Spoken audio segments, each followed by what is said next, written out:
There's really a common theme that your deer habitat sucks. And I hate to put it that blunt, but really this applies to 95% of all landowners, the 95% club. Now I talk about the 5% property, the 5% deer parcel. The 5%ers, and it's probably really 3%, this number could actually be 97% of all deer habitat parcels suck. And there's a common theme. It's one of private land's greatest blunders. And I think a lot of it went back to the academic days where most deer managers came from highly schooled backgrounds, and then they tried to apply that approach that they learned about deer movements on thousands of acres of public land, or deer habitat management at a state level that applies to working for a state or government agency, and then slam that down into the small property owner. And there is one big blunder of disconnect when it comes to matching those together. And there's a big reason why. Number one, I talked about, private land's greatest blunder. This really is, and it's been going on for decades. Luckily, there's a lot of individuals out there trying to change this tide. I've been going to client property since 2005, Dylan 2016. We have Joe and Kevin helping landowners out around the country too. And so we're trying to do our part to change the tide, and it's a big chore. We put out 208 videos a year, whether it's hunting strategy, habitat, food plots, whatever it might be deer related, herd management strategy. And we can do that because there's so much information that we have to overcome to really help as many people as we can and get the message out. So number two, what is the greatest blunder? What is something that is missed? What is that big disconnect between giant land, state government agency, and big deer movements and understanding buck behavior on a large scale, or doe or herd dynamics? It's simply the fact that the hunt has been taken out of the management by the time it gets down to your small hunting parcel. You purchased the property, you bought it, you paid good money, you worked your whole life for savings to get this parcel, this deer hunting parcel, and then there's no actual hunting strategy applied. And that would be the average property out there. What do I mean by that? Number three, you have a collection of great improvements, but they don't match. Most of the time, the more that people do on their land, the less return they get in the value that's given them back in the management of their land, whether it comes in the form of deer hunting, herd management. The more you spend, the more you work, the more perfection you have on your property, the lower the return you have. And that's why we end up getting calls after several years of you owning your land, just simply because your improvements don't match. They're not a cohesive unit. They don't move deer from point A to point B predictably. And so for that, because of random improvements, because of over improvement of your property, you don't know where deer are at, you spook deer, you take that hunting approach and that being a predator out of the equation, and that was never entered into the equation in a lot of cases. XYZ government agency comes out, analyzes your property. You should do this because this would be a great spot for pollinators to grow. This would be a great spot for native grass field. This is a great spot for water to be on your land and to actually hold wildlife. This is a great spot for a food plot because your soil's good. These are great spots for standard blind locations because of the trees that are there. Instead of, this is a great spot for a food plot. This is a great spot for a water source, because it matches how you can get on and off your property, and actually defines better how you can get on and off your property, because you know where deer are and where they're not. And so in that way, there's a giant disconnect. And that's why you're making these improvements. You're setting yourself up for failure. Of course you can have the wrong food planted. You can plant the wrong thing, wrong trees, shrubs. But really that foundation of movement and how the deer move around your property, you have to do that first to determine how you can actually move around the property and be an effective hunter. And that's why when you get down to number four, much of the time, an individual hunter is better at hunting public land than he is buying a piece of private land and creating a good hunt. I'm going to repeat that. It's easier for most hunters to find a great hunt on public land than it is private land. The reason is because public land, you're not worrying about the latest, greatest improvement or planting fad, whether it's a shrub, tree, bush, food plot seed. Instead, you're just simply finding where deer are feeding, you're finding where they're bedding, You're finding travel and pinch points and funnels in between, maybe natural scrapes, rub lines, whatever it might be, and you're just making smart hunting decisions. You're saying, okay, I think the deer are feeding there. I think they're bedding over here. I'm going to hunt right here in this constriction in between. I can't blow my scent that way or that way because it's going to spook deer. So you go in and hunt and you have a great hunt.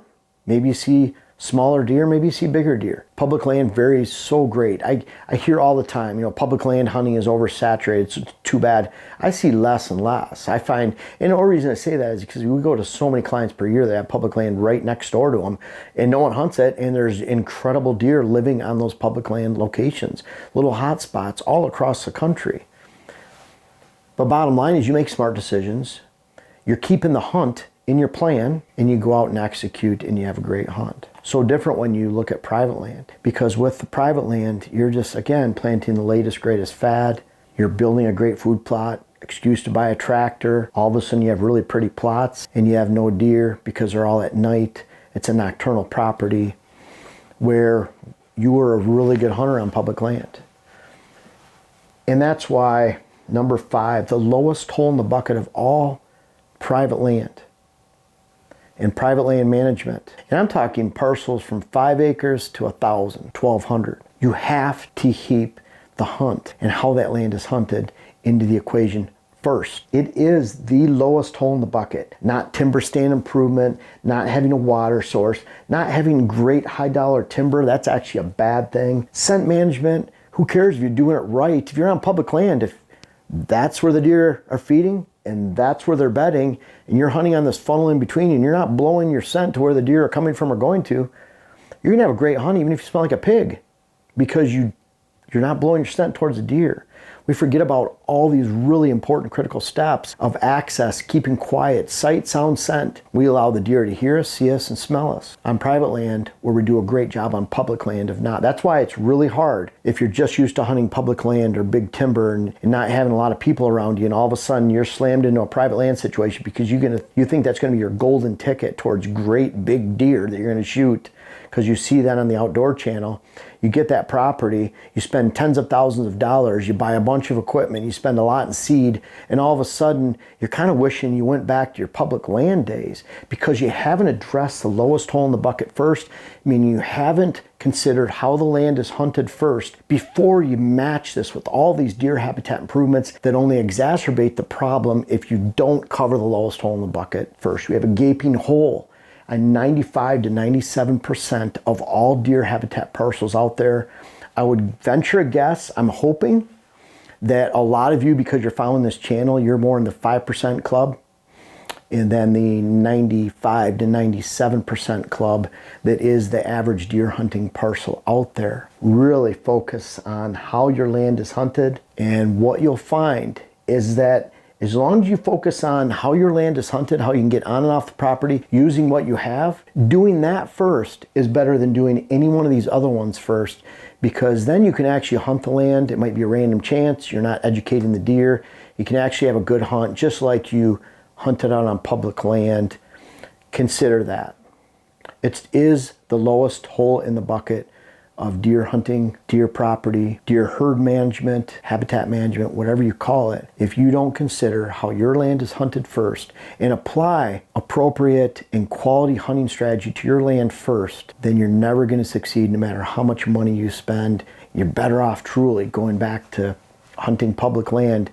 And again, we see it every month of the year. There's someone we're looking at that has a great public land parcel right next door in XYZ state, and there's incredible hunting. And here on this land that we're looking at, it turned into a nocturnal property because how the land was not hunted, or how the land was hunted was not addressed first. The big mature bucks stay back in the public land. They only come onto the land we're looking at during the day, during the nighttime, and not during the daylight. And so really consider how you're approaching your land this season.